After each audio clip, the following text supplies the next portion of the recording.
En août, comble de la provocation, un communiqué signé Zitouni ordonne au président Chirac de se convertir à l'islam. Infantilisme ou coup monté des services algériens pour discréditer les islamistes? La question se pose d'autant plus que l'organisateur des attentats de Paris, un certain Ali Touchent, est un personnage bien étrange. Depuis le début des années 90, ce lieutenant de Zitouni recrute des jeunes dans les banlieues françaises et les pousse à commettre des attentats au nom du GIA. Exemple, Khaled Kelkal, recruté par Touchent et abattu par les gendarmes en septembre 95. Attention! Ok, c'est bon! C'est bon, c'est bon. Attends, bouge-toi. Quand ils ne se font pas tuer par balles, les jeunes recrutés par Touchent sont tous interpellés.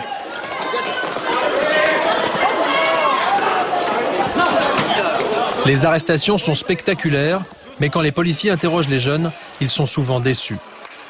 Confidence d'un policier des renseignements généraux qui était en fonction au moment des attentats de Paris. Il a été mis sur la touche après avoir dénoncé des dysfonctionnements dans son service. Ce qui était étonnant, c'est que quand on voyait ces jeunes passer, alors qu'ils venaient d'être arrêtés par la DNAT ou bien par la brigade criminelle, pour avoir fait un peu de PJ avant, je m'étonnais du comportement de ces jeunes. C'est-à-dire C'était un comportement assez enfantin. On n'aurait jamais cru que c'était des gens vraiment qui faisaient partie d'un réseau dur du GIA. Je pense qu'au sein du GIA, il y a certainement des gens plus durs. Ces gens plus durs, c'est notamment Ali Touchent, mais il n'est jamais inquiété par la police. En 93, lors de l'opération Chrysanthème, puis en 94 en Belgique et enfin en 95, après les attentats de Paris, les réseaux montés par Touchent tombent les uns après les autres, mais lui échappe aux arrestations, systématiquement. Quelqu'un qui, une fois, deux fois, trois fois, parvient à passer au travers des mailles du filet, soit il est extrêmement habile, soit il est prévenu avant. Et il est prévenu avant par des gens qui savent qu'il y a des interpellations qui vont avoir lieu, qu'il y a des opérations de police et des opérations de justice qui sont montées. Et pour réussir à échapper trois fois, il faut peut-être être prévenu avant. Lors du procès des attentats de Paris en octobre, Jean-François Clerc, numéro 2 de la DST, a dû venir démentir que ses services aient pu entretenir des contacts avec Ali Touchent. Mais pour beaucoup de spécialistes du terrorisme, Touchent était au minimum un agent secret algérien. C'est fatalement un agent. En France, on a connu aussi des agents comme ça qui faisaient partie de réseaux d'ailleurs. Et puis, qui sont toujours sortis, c'est-à-dire qu'ils ont remonté un autre réseau après. Donc pour moi, c'est un agent. C'est difficile de comprendre autrement. Touchent, agent des services secrets algériens. Après les attentats de Paris, en tout cas, il part se réfugier à Alger. 3 ans plus tard, les autorités algériennes déclarent qu'il est mort et qu'il ne peut donc pas être jugé. Une affirmation que la justice française n'a jamais pu vérifier. En fait, la DST aurait compris dès 1995 que Touchent travaillait pour les services secrets algériens. Témoignage du juge Alain Marceau, ancien patron de la lutte antiterroriste. On nous dit la DST en août 1995 comprend que derrière Kelkal et derrière tous ces petits gars, il y a des gens de la sécurité militaire, Ali Touchent, qui ensuite est exfiltré vers Alger. Ça vous surprend pas? Ça a été effectivement une des réflexions de la DST en disant finalement, plus on avance sur les réseaux Kelkal et plus on trouve des gens, des Algériens, des services officiels. Donc on avait tous de bonnes raisons d'être extrêmement prudents. Un an après les attentats, le colonel Samraoui, que l'on aperçoit ici avec le général Nezar, évoque l'affaire Touchent avec l'un de ses collègues et amis, responsable de la sécurité militaire à l'ambassade d'Algérie à Paris. Il m'a dit que Touchent leur appartenait, donc c'était quelqu'un, grosso modo c'était un agent des services qui activait en France. Reste la question centrale, pourquoi l'Algérie aurait-elle décidé d'organiser des attentats en France? En faisant des attentats en France, on mobilise l'opinion publique française. Donc les gens vont dire, oh, l'islamisme c'est un danger, donc on va couper. Voilà, c'est d'obliger. C'est ce qui a été fait en Algérie déjà contre oh, les islamistes c'est des terroristes, ils vont nous couper la tête. Et cette peur a contribué à cet état d'esprit d'obliger les gouvernants français à agir et à expulser pratiquement tous les supports des islamistes. Quand on a vécu les années 83, 80, 90, on se rend compte que le terrorisme d'État, c'est quelque chose d'assez particulier, que d'abord il utilise des organisations écran.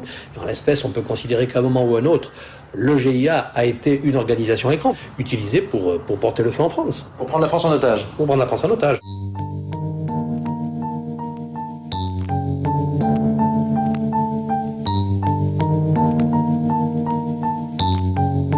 Les attentats de Paris n'auraient donc pas été du terrorisme aveugle, mais des messages envoyés par l'Algérie à la France.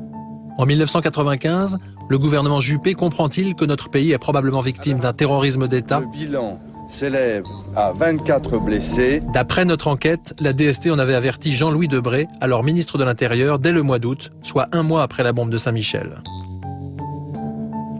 Je sais qu'un certain nombre de fonctionnaires de la DST ont eu l'occasion de faire connaître au gouvernement leurs doutes sur l'origine exacte des attentats. Et donc il ne fallait pas être manichéen en disant il y a les bons Algériens qui gouvernent et les mauvais qui commettent des attentats en France. C'était plus compliqué. Le 15 septembre 1995, Jean-Louis Debré invite des journalistes à déjeuner au ministère de l'Intérieur. Très rapidement, il se met à parler des attentats. Il a manifestement un message à faire passer.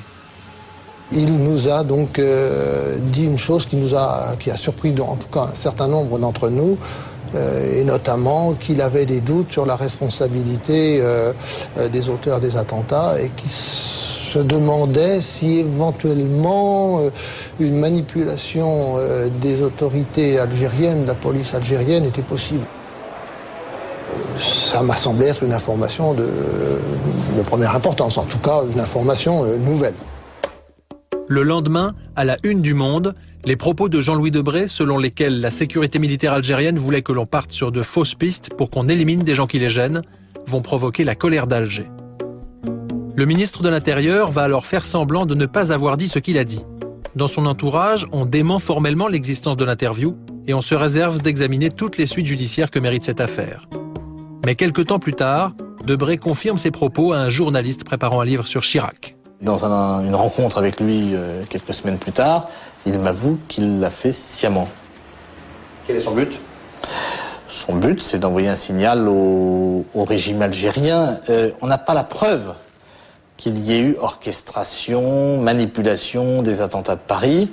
Officiellement, on attribue ça aux islamistes, mais il y a des doutes, un peu partout, dans toutes les sphères du pouvoir. Et donc, on ne va pas balancer une bombe atomique sur Alger, mais on fait passer des messages par des canaux discrets, par les services, et là, officiellement, par la presse. Attention. Par la presse. Tout en disant qu'on ne l'a pas dit, mais le message est passé. Monsieur le Président, bonsoir. Est-ce qu'on peut vous poser une question pour Canal+? Je enquête sur les attentats de Paris en 1995. Vous avez déclaré à l'époque que la sécurité militaire voulait emmener les services français sur de fausses pistes. Est-ce que vous vous en souvenez? On ne peut pas parler des attentats de Paris, monsieur Debré? Pour quelle raison? Jean-Louis Debré préfère ne pas nous parler, et pourtant à l'époque, même Alain Juppé se méfie des services secrets algériens. Selon le Canard enchaîné, il aurait ordonné aux enquêteurs français de limiter à l'extrême, voire de cesser tout contact avec les services algériens de renseignement. À l'époque, notre policier des renseignements généraux apprend qu'un Algérien qui informe un de ses collègues semble bien au courant des attentats qui vont avoir lieu. Cet Algérien, avant chaque attentat, appelait le collègue DRG pour lui dire qu'il allait se passer quelque chose. Et donc, même dans le bureau de ce collègue, on trouvait ça à la fin particulier, parce que quand on a reçu un coup de téléphone de cet individu, il se disait même que ça allait péter. Vous voyez? Et alors là, évidemment, avec mon camarade, on se regardait en disant, mais c'est quand même étonnant. J'ai compris par la suite que, évidemment, cet individu qui était venu tamponner l'officier français au 5e étage des renseignements généraux était un officier algérien. Ça, c'est clair, puisque pour moi, il avait la méthodologie, hein, et puis il avait la volonté, donc ça ne pouvait être que ça. On pouvait pas, il n'a jamais été arrêté, c'est un individu qui n'a jamais été arrêté, qui n'a jamais été ennuyé, on n'en a jamais parlé, donc c'est fatalement un type qui était couvert par notre hiérarchie, et donc il faisait partie de l'entente entre les services algériens et nous-mêmes. Un officier algérien aurait donc prévenu Paris la veille de chaque attentat. À peine croyable, ce scénario ne surprend pas le juge Marceau. Ça ne sert à rien de commettre des attentats si vous ne faites pas passer le message et si vous n'arrivez pas à contraindre la victime à céder. Donc après, se met en place une diplomatie plus ou moins parallèle. Il faut bien faire comprendre d'où vient la menace et comment on peut y mettre fin en contrepartie de certains avantages. Le régime algérien se serait donc servi du terrorisme pour forcer la France à le soutenir, et l'affaire serait un secret de polichinelle. Maintenant, une chose, allez voir vos services, ils connaissent très bien le problème, je m'excuse. Vous voulez dire que les services secrets français sont au courant? Doivent être sûrement au courant, oui. C'est ce qui se confirme dans notre enquête, effectivement. Allez-y les voir et confirmez et condamnez-nous. Et le général Nezzar n'est pas le seul à dire que Paris savait. Quelque temps après les attentats, l'ancien Premier ministre algérien Abdelhamid Brahimi, que l'on aperçoit ici à l'époque où il était au pouvoir, recueille les confidences d'un proche du président Jacques Chirac.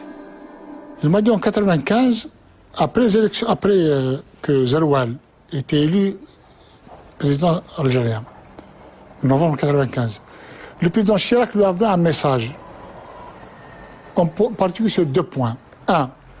Lui dit que nous n'accepterons jamais à l'avenir que la sécurité militaire organise des attentats comme ils l'ont fait en 1995. Alors je dis, bon, vous savez, pourquoi vous ne le dites pas ça? C'est une autre histoire.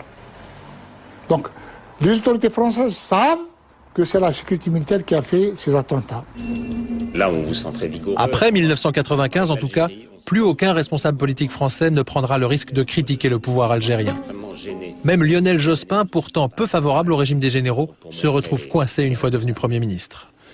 Dans le cas de l'Algérie, la très grande difficulté, c'est que nous ne savons pas comprendre ce qui se passe véritablement en Algérie. Nous sommes contre une opposition fanatique et violente qui lutte contre un pouvoir qui lui-même utilise d'une certaine façon la violence et la force de l'État.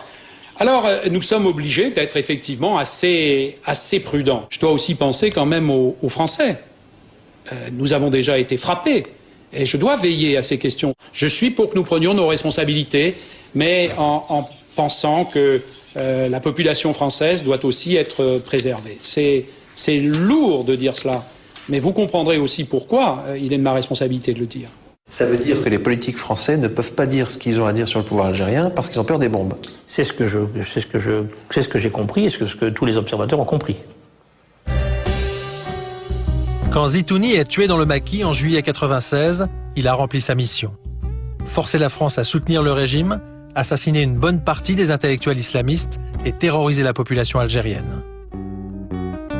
Aujourd'hui, les massacres de civils continuent et la plupart des généraux sont toujours au pouvoir. Ils ont besoin de la violence pour gérer l'Algérie. Un minimum de violence, comme ça les Algériens ils pensent à une seule chose, leur vie et leur sécurité. On ne demande pas où elle est partie la recette du pétrole, ni ce qu'on fait avec l'argent des Algériens, ni quoi que ce soit. C'est un pays qui fait 2 millions de kilomètres carrés. Qu'est-ce qu'ils ont fait de plus par rapport à ce qu'elle a fait la France? Est-ce qu'ils ont construit une ville nouvelle? Il n'y en a pas. Est-ce qu'ils ont construit des routes, des autoroutes? Il n'y en a pas.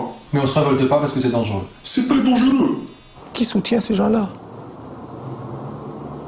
À part la France. La France est leur principal soutien. Je ne dis pas la France, mais certains services français, certains services spéciaux français, certaines sphères politiques françaises, bien connues, aident ces gens-là. Et la vente de matériel militaire, c'est une aide supplémentaire pour permettre la survie de ces gens-là, de ces généraux-là.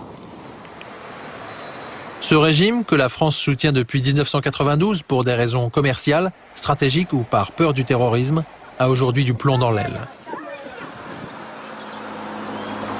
Depuis les massacres de 1997, beaucoup d'Algériens ont compris que le GIA avait souvent servi de couverture aux services secrets pour commettre massacres et attentats. Le gouvernement français, lui, fait comme s'il n'avait rien vu. En 2003, notre pays célébrera l'année de l'Algérie en France.